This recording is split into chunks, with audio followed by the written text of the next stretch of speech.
Hey, Texas FCA, it's Coach Keen. I'm here.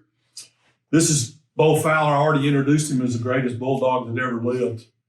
Every time I see him, I think he's got a big G tattooed on his chest, He can't let it go that the Bulldogs won the national championship. I don't blame you, man. Heck of a deal. You beat Alabama. What do you say? Finally get there. You got to live in a little bit. You finally get there. And it was great to see Coach Rick at real time. I know he's one of your favorite people, great mentor, great 3D coach, 360 coach there. We spent a lot of time talking a few minutes ago about boards and trying to get them engaged. And then we just started talking about different things. And I said, we got to be recording this because there's some gems in here. So let's just do that. Nothing structured. We're just going to have a conversation here. Sure. And if something pops into my head, I'm going to ask you about it. Okay? I know we talked about board covenant. Mm-hmm. All right? Yeah. What is part of your board covenant? Because I know you've got one. And I know you're going to be willing to share it with everybody. We'll get the link in the teams. Why is it important for a director that's working with boards? Why is it important to have a covenant? Yeah, absolutely. So for us, for the board that's been here in North Texas for a long time, we've got board members that have been on this board almost as long as I've been alive. And as you think about that, they had a job, they had a role over the different seasons, but it was time for us to create just another layer of clarity. And what is your job? What's your assignment? Really, I'm here serving on staff with North Texas FCA because God's called me to an assignment. A board member is no different. God has called the businessman or woman into FCA as a board member to fulfill an assignment. What is that assignment? So we just thought we'd put pen to paper on this and create a board covenant. And I love the word covenant because it insinuates deep commitment, right? That's something you have been driven to conviction about. And for Judy Heiss or Dolan Peterson or Brian Stevens, all board members for me, John King, Martin Young, on and on, these people feel compelled to serve and to give and to invest and to see the ministry grow because they've been impacted by it. So how am I going to lead them well?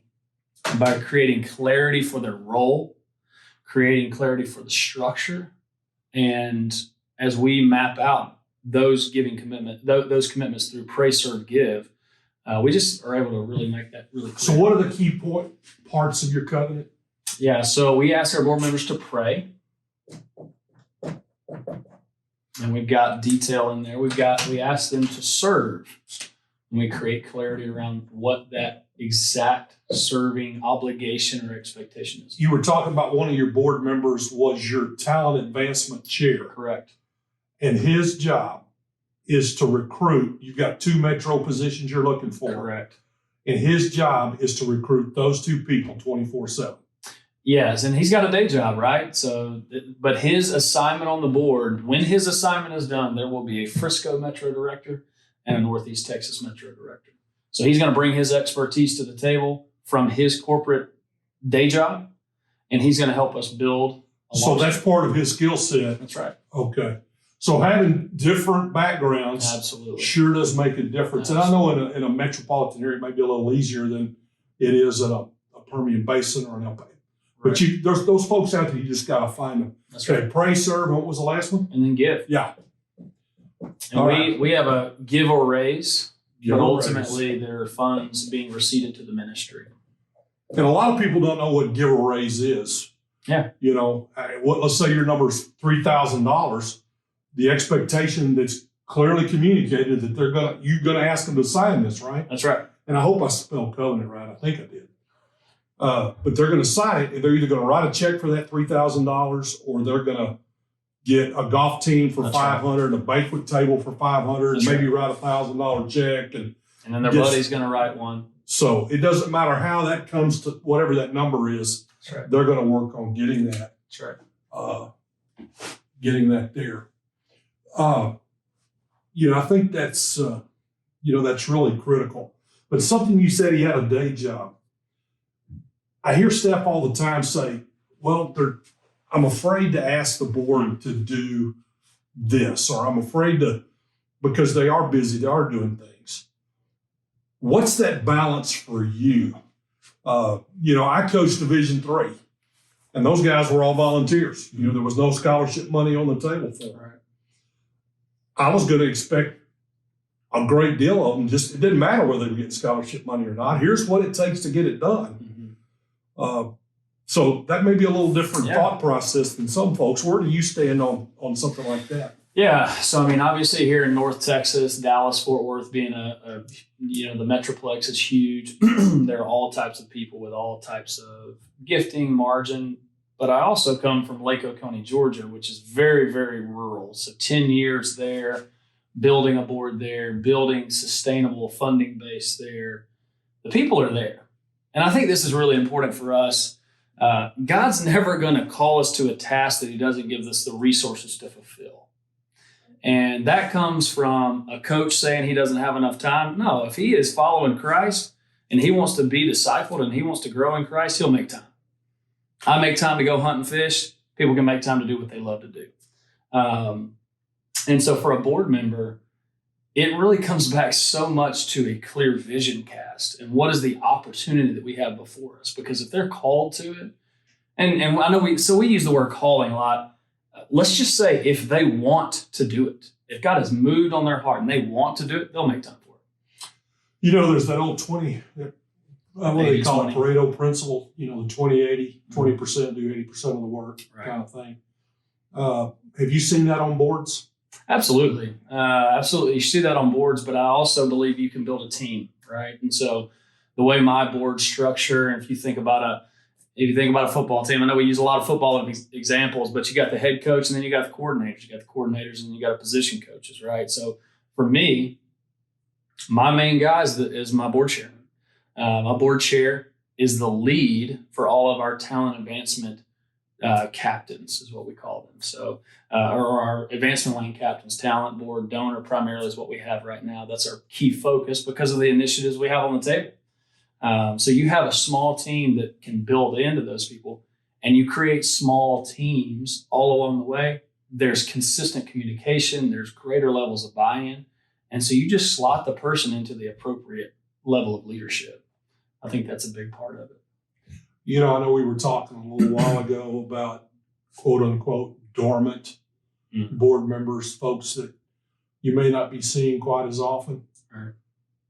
Give our guys some insight on how you're going to deal with a situation like that. Yeah, absolutely. So life happens, right? You've got board members who life happens, things come up, business, family, personal, whatever it might be. The key to that is communication and having them know that you have an expectation that they communicate back with you. And then if there's a time, and you can, it's really best to set this up on the front end as a board member's coming in, right? To set up and say, hey, if you need to take a knee for a minute, just let me know, right? Just communicate.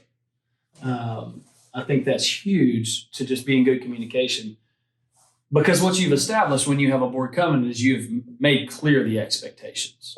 And if you cannot fulfill those, there needs to be communication back. Say, hey, I know I've committed to this. These are the things going on in my life right now. I need to be excused from these. And really, that's the process so that you know where they stand. So when you do your covenant, you're talking about pray, serve, and give, having some way to communicate in that beginning process how to and when to roll off. Mm-hmm. That saves a lot of hard conversations, right? Both going and coming. There's a great resource, the board member evaluation. I can share that with you as well if you'd like, but this is a great tool for you to use. And really, you should give this to your boards. I would say in May. We like to start our board stints at the beginning of the fiscal year, but give them to them in May.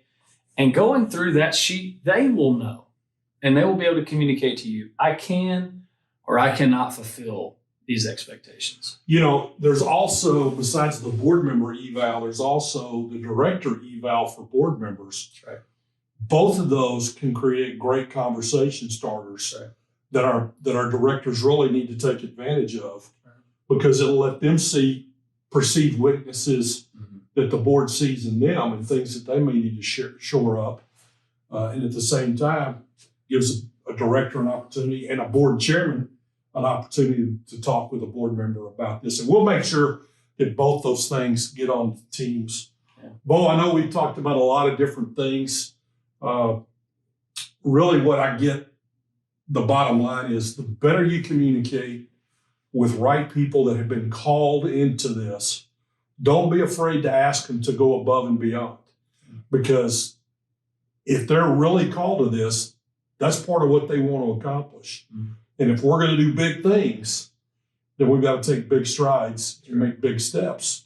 And the more we do it together, the better it's going to be. So the stronger your board is, the stronger the director's going to be, which means the stronger the ministry's going to be. That's right. There's the old phrase that I don't know, frankly, who has used it. I've heard Shane and Dan and Mike all use this, but as the board goes, the ministry goes. As the board chair goes, the board goes. Right. And so as we think about that, we need to have strong, tight relationships with our board, because those are the people who, again, are going to expand the network to fulfill the vision.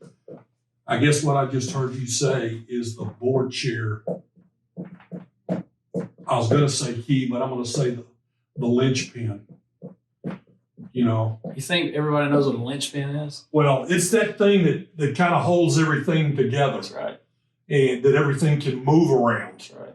So the stronger this person is, just like you said, the stronger the board's going to be. That's right. And when that happens, the ministry's got a chance to explode. That's right. And that's what we're desiring there. And I don't know how long we've been talking, but I hope you guys have taken a couple of nuggets from this. All of the resources that Bo's talked about will end up in Teams, so you'll have direct access to them. Bo, thanks for taking a few minutes. Absolutely. I may call on you again. You never know. Call me anytime. God bless you, Texas FCA. We'll see you soon.